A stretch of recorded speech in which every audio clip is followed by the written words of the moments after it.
Alam nyo ba guys na ang pedestrians ang mga least accountable sa kalsada kapag may nangyari? You know why? Example, okay? Bigyan ko kayo ng example. Kita nyo tong truck na to.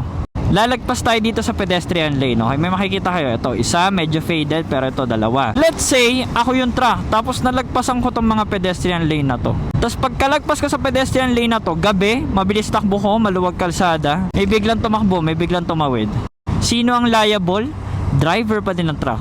Kahit wala sa pedestrian, kahit bawal tumawid, ending, makakasuhan po si truck driver. Si truck driver ang magbabayad ng lahat ng damages, expenses. Kasi si pedestrian po ang may least accountability pagdating sa kalsada, no? Ganon din yun, the hierarchy is the same. For example naman, nakamotor.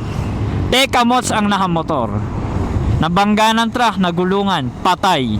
As always, kahit gaano kakamote ang motor, kakasuhan si truck driver, siya ang magbabayad. Okay? So ganun yun. Ganun ang burden, kumbaga. Sabi nga nila, the greater the power, the greater your responsibility is. Uy, parang alam ko yun ah. Pero legit yun, hindi lang sa movies, no?